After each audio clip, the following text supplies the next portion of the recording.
নমস্কার, আমি দেবব্রত চক্রবর্তী। আজকে আমরা উপস্থিত হয়েছি শর্ট ফিল্ম আদর্শ NXL। এই শর্ট ফিল্মের যারা যারা অভিনয় করেছে আমি তাদেরকে আজ উপস্থাপন করেছি। এই শর্ট ফিল্মটি পরিচালনা করেছে আমার বন্ধু বিপ্লব সাহা এবং আমি। বিপ্লব সাহা কর্ম ব্যস্ততার জন্য আজকে ওকে উপস্থিত করতে পারিনি এই স্টুডিওর মধ্যে, তাই আমার সঙ্গে রয়েছে আমার এই শর্ট ফিল্মের অ্যাসিস্ট্যান্ট ডিরেক্টর তরুণ দে। আমি আলাপ করিয়ে দেব। আমার সঙ্গে রয়েছেন শ্রীমতী শিখা চক্রবর্তী। ওনাকে আপনারা দেখেছেন শর্ট ফিল্ম স্বার্থপর দ্য কেয়ারলেস। অসাধারণ শর্ট ফিল্ম করেছিলেন অভিনয়, এবং লাট্টু শর্ট ফিল্ম অভিনয় করেছিলেন। এবং আলাপ করিয়ে দেব রয়েছে আফজাদদা। আফজাদদাকে দেখেছিলেন আপনারা বাইক চোর শর্ট ফিল্মে, এবং আবার অভিনয় করেছেন আমাদের এই আদর্শ NXL শর্ট ফিল্মে একটি নেগেটিভ চরিত্র। আগের শর্ট ফিল্মটাতে উনি নেগেটিভ চরিত্রে অভিনয় করেছিলেন, এই শর্ট ফিল্মেও তাই করেছেন। এবং উপস্থিত রয়েছে মেঘনাদ নস্কর। এই মেঘনাদ দা আপনারা দেখতে পাবেন আগামী শর্ট ফিল্ম মাতৃদর্শন। এই মাতৃদর্শন শর্ট ফিল্মের উনি হয়তো ক্যামেরায় ছিলেন না, কিন্তু ক্যামেরার পেছন থেকে উনি আমাদেরকে অনেক হেল্প করেছেন টেকনিশিয়ান ব্যাপারে। কিন্তু এই শর্ট ফিল্মে আপনারা দেখেছেন মেঘনাদ দাকে একটি হকার দোকানদারের চরিত্রে অভিনয় করেছেন মেঘনাদ নস্কর। তো আপনাদেরকে এটাই বলবো, এই শর্ট ফিল্মটা পেছনে যে মূল কাহিনী, সেই কাহিনীটা কিন্তু তৈরি করেছে আমার বন্ধু তরুণ দে। আমি আগে বক্তব্য প্রথমে চলে যাব তরুণের কাছ থেকে। আর একটা কথা থামাচ্ছি আপনাকে, আরেকজনের সাথে আলাপ করিয়ে দিইনি আমি, সেটা হচ্ছে আমাদের আশিস শর্মা। ওকে আপনারা দেখেছিলেন short film fake style freedom, এবং এই আমাদের আদর্শ NXL এই শর্ট ফিল্মেও ও অভিনয় করেছে, এবং ও টেকনিশিয়ান কাম একজন অভিনেতা।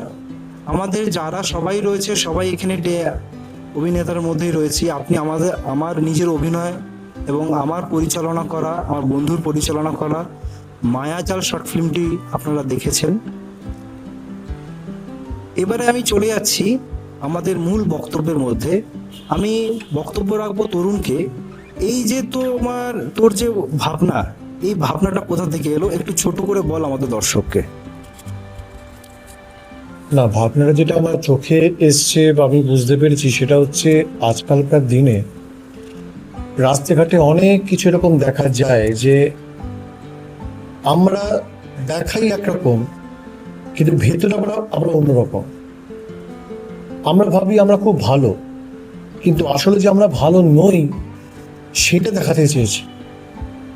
আমরা খালি বলি দেশের জয়গান করি, ভক্তি করি, খুব ভালো কথা, কিন্তু কজন সত্যিকারের ভক্ত আমাদের দেশের, সেটা হচ্ছে সব থেকে বড় ব্যাপার।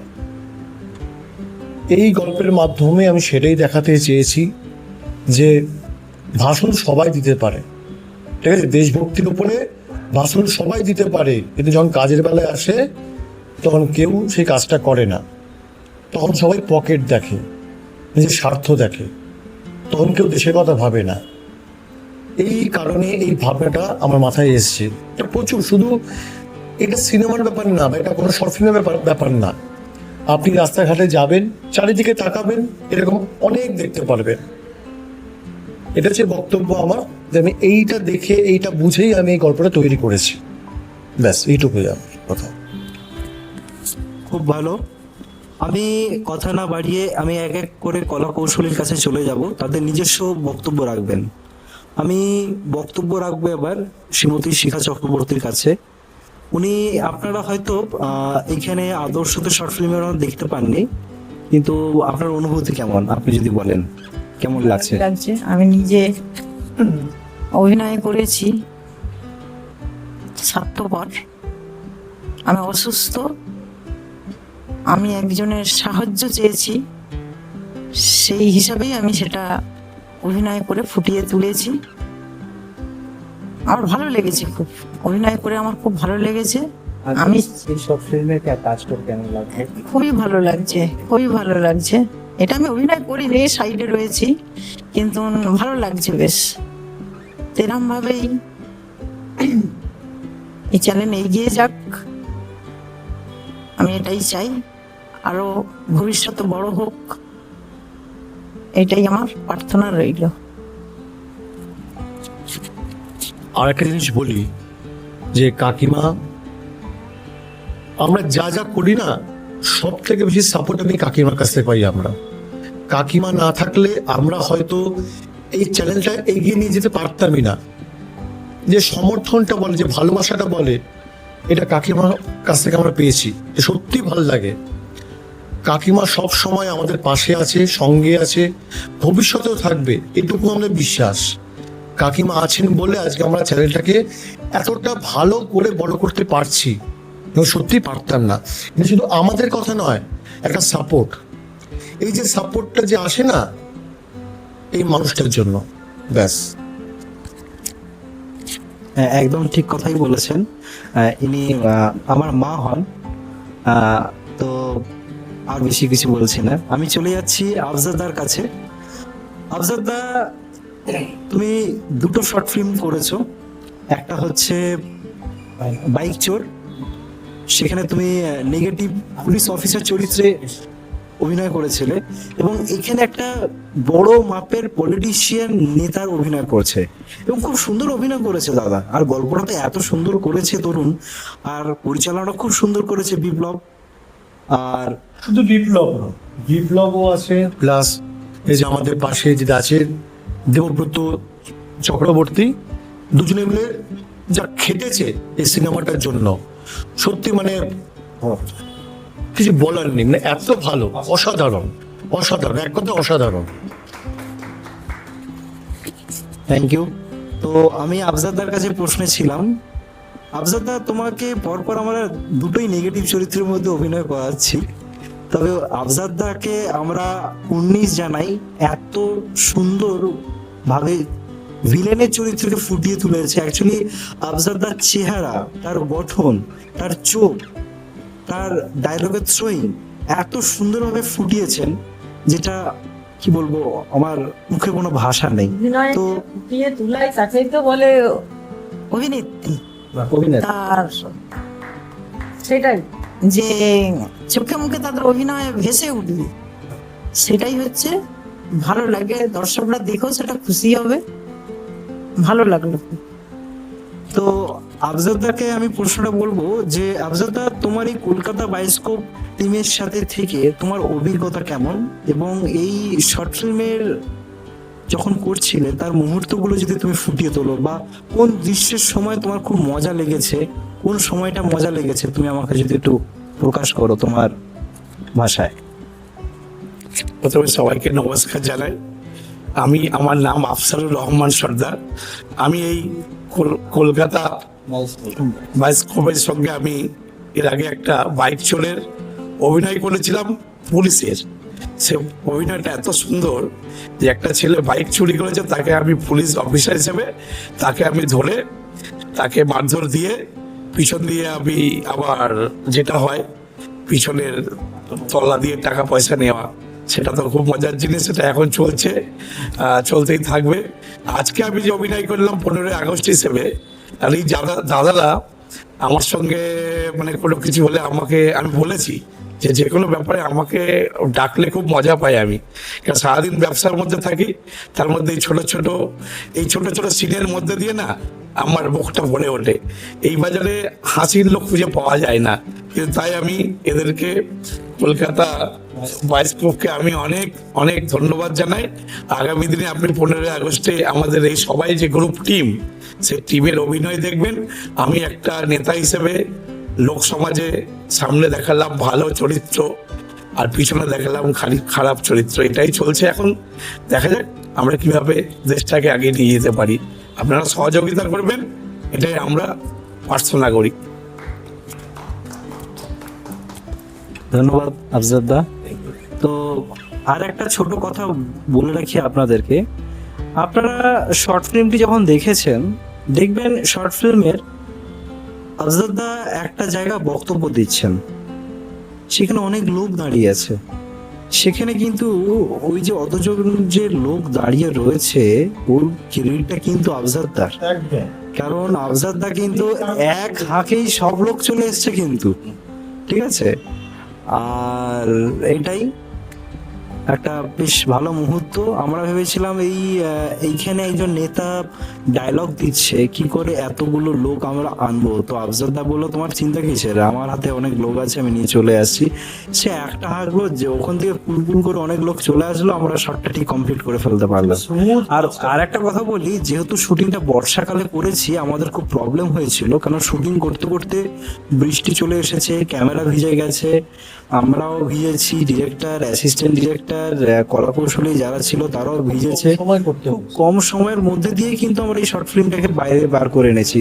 যদি এই বর্ষাকালের মধ্যেই আমাদেরকে এই কাজটা কমপ্লিট করতে হবে, কারণ এই শর্ট ফিল্মটা আমাদের 15ই আগস্টের মধ্যেই রিলিজ করতে হবে, সেহেতু আমাদের হাতে সময় খুবই কম। সেই জন্য আমরা খুব কম সময়ের মধ্যে দিয়ে এই বর্ষার মধ্যে কাজটাকে যেটুকুনি পেরেছি এগিয়ে নিয়ে আপনাদের সামনে উপস্থাপন করেছি। আগামী দিনে আমাদের শর্ট ফিল্ম আসছে, সেটি হচ্ছে মাতৃদর্শন শর্ট ফিল্ম। মাতৃদর্শন শর্ট ফিল্মটি ঠিক কালী পুজোর সময় আসবে, এবং তারপরে আরেকটি শর্ট ফিল্ম আসবে, সেটি হচ্ছে তরুণ কি শিশু শ্রমিকের উপরে। ওটা হচ্ছে স্বপ্ন স্বপ্ন নিয়ে করার চেষ্টা করছি আমরা। শিশু শ্রমিকের উপরে তৈরি হচ্ছে স্বপ্ন। এবং এখানে শেষ করলাম। এবার চলে যাব আমি মেঘনাদ নস্কর অর্থাৎ মেঘনাদ দার কাছে। মেঘনাদ দাকে বলবো, মেঘনাদ দাকে আপনারা এই শর্ট ফিল্মে অভিনয় করতে দেখেছেন, এবং মেঘনাদ দা কিন্তু শুধু এই শর্ট ফিল্মে আপনারা ক্যামেরায় দেখেছেন, কিন্তু যতবার শুটিং আমাদের হয়েছে মেঘনাদ দা আমাদের পাশে থেকেছে, কিন্তু অ্যাজ এ টেকনিশিয়ান হিসেবে পাশে থেকেছেন। তো মেঘনাদ দা তোমাকে একটা প্রশ্ন বলবো যে, হ্যাঁ হ্যাঁ আর একটা বলে রাখি, উনি কিন্তু একজন সিঙ্গার, উনি কিন্তু একজন প্রফেশনাল সিঙ্গার। উনি গান শেখান, মঞ্চে গান অনুষ্ঠান করেন, তারপর বড় বড় প্রোগ্রাম করেন, রবীন্দ্র সদন, বড় বড় বিভিন্ন জায়গায় উনি প্রোগ্রাম করেন। উনি খুব ভালো গায়ক একজন। আমিও যদি একটা মেঘনাদ দাকে ছাড়বো না, একটা গান গাইতে হবে খালি গলায়, যদিও একটা জাতীয় সঙ্গীতের উপরেই এটা গানটা গাইতে হবে, একটা এক্ষুনি একটা গাইতে হবে। তো মেঘনাদ দা একজন প্রফেশনাল সিঙ্গার, এবং মেঘনাদ দা কিন্তু একটা গান গেয়েছেন ফ্রিডম শর্ট ফিল্মের, যে আমাদের হিরো আমাদের আশিস কুমার শর্মা। হ্যাঁ, এই যখন শর্ট ফিল্মটি 2025-এ শর্ট ফিল্মটি আসে, সেখানে কিন্তু জনগণ মন যে গানটা হয় সেটা কিন্তু ডুয়েট গান ছিল। আর এই ডুয়েট গানের মধ্যে আমার মা শিখা চক্রবর্তী, উনিও গানটা লিপ দিয়েছিলেন ওনার সাথে, ঠিক আছে। তো মেঘনাদ দা, আমি বলবো তোমাকে এই আমাদের কলকাতা বায়োস্কোপ টিমের সাথে কাজ করে তোমার কেমন লাগছে? আর একটা কথা বলে রাখি, মেঘনাদ দা কিন্তু অনেক পরিশ্রম করে তার প্রফেশনালকে কাজ দিয়ে ইনি কিন্তু আমাদেরকে সহযোগিতা করছেন। তো মেঘনাদ দা, আমি তোমার কাছে মাইক তুলে দিচ্ছি, তুমি বলো তোমার আমাদের সাথে কাজ করে কেমন লাগছে, এবং যে চরিত্রটা অভিনয় করছো সেই চরিত্রটা সম্পর্কে তোমার কি বক্তব্য? আমি কলকাতা বায়োস্কোপে অভিনয় করতে পেরে খুব খুব ভালো লাগছে। আমার অনেকদিনই ইচ্ছা যে গানের মাধ্যমে যদি কিছু অভিনয় করি, এটা অন্য একটা ভালো লাগা। যে ছোটোবেলায় একসময় নাটক করতাম, তো এখন গানের জগতে ঢুকে গেছি, এখন মাঝে মাঝে অভিনয়ে ঢুকেছি, এটাই আমার অনেক পাওনা। এবং এবার আপনাদের কাছে যে উপস্থিত হয়েছে আমার হ্যাঁ, আমার অভিনয়টা শুরু করেছি, একটা স্টল ভেঙে দেওয়ার যে আমার ভূমিকা আছে। এবার আপনাদের সহযোগিতা এগিয়ে আসবেন। সুন্দর বক্তব্য। কিন্তু মেঘনাদ দা, তোমাকে তো কথা দিয়ে ছাড়বো না, তোমাকে একটা তো জাতীয় সঙ্গীত একটা গান শোনাতে হবে। জাতীয় সঙ্গীত বলতে দেশাত্মবোধক গান, যে কোনো একটা গান করুন, যে কোনো একটা গান করুন, দেশের ছোট্ট করে। হ্যাঁ, যে কোনো একটা করুন। বন্দে মাতরম, বন্দে মাতরম, সুজলাম সুফলাম মলয়জ শীতলাম, শস্য শ্যামলাম মাতারাম বন্দে মাতারাম শুভ্র জ্যোৎস্না পুলকিত যামিনী ফুল্ল কুসুমিত ধূমদল শোভিনী সুভাষিনী সুমধুর ভাষিনী সুখদাং বরদাং মাতরং বন্দে মাতরম বন্দে মাতরম।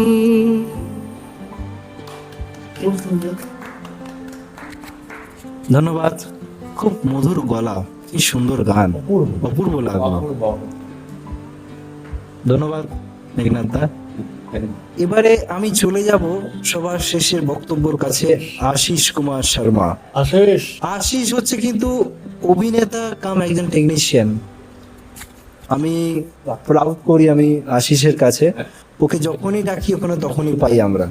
আশিস, তোমার প্রচন্ড পরিশ্রম করে ছেলেটা, প্রচন্ড পরিশ্রম করে ক্যামেরার পেছনে, সত্যি হ্যাটস অফ।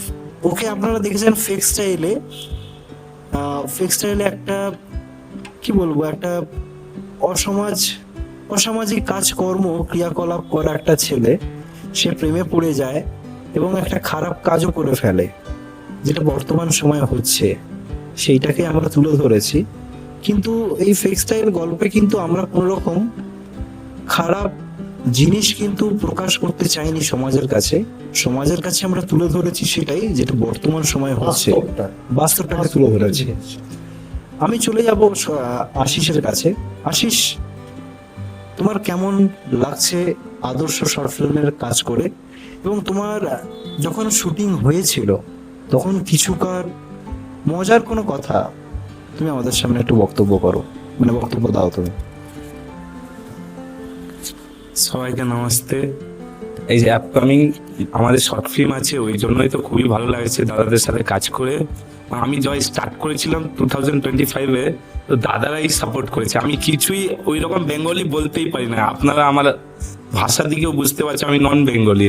দাদারা আমার জন্য খুব, মানে আমি আর কিছু ডায়লগটাও বলতে পারছি, আর দাদারা ইজি করে দেয়, বলে তোকে অত বলতে হবে না, তুই করবি। আমি পারি না, এই মাঝখানেও করেছিল, ওইটাও পারি না। আমার দাদারা যে আমাকে সাপোর্ট করে, সব এই তরুণদা, দেবুদা, বিপ্লবদা সব সাপোর্ট করে, খুব আমার ফ্যামিলি মতন হয়ে গেছে। সানডে কোথায় টাইম স্পেন্ড করবো, এনাদের সাথে টাইম স্পেন্ড করি। আমি যখনই বলে আমি তখনই চলে আসি, কারণ দাদার সাথে ভালো লাগে, কাজটাও শিখতে জন্য পাই। আর কি বলবো, এইটাই আমার বক্তব্য। দাদার সাথে খুব টাইম ভালো লাগে। অসংখ্য ধন্যবাদ আশিস। তো 15ই আগস্টের দিন আসছে আমাদের শর্ট ফিল্ম আদর্শ NXL। আপনারা সবাই সুস্থ থাকুন, ভালো থাকুন, দেখতে থাকুন কলকাতা বায়োস্কোপ। লাইক, শেয়ার ও সাবস্ক্রাইব করতে ভুলবেন না কখনো। আর সবসময় দেখতে থাকুন কলকাতা বায়োস্কোপ। সকলকে জয় হিন্দ, বন্দে মাতরম।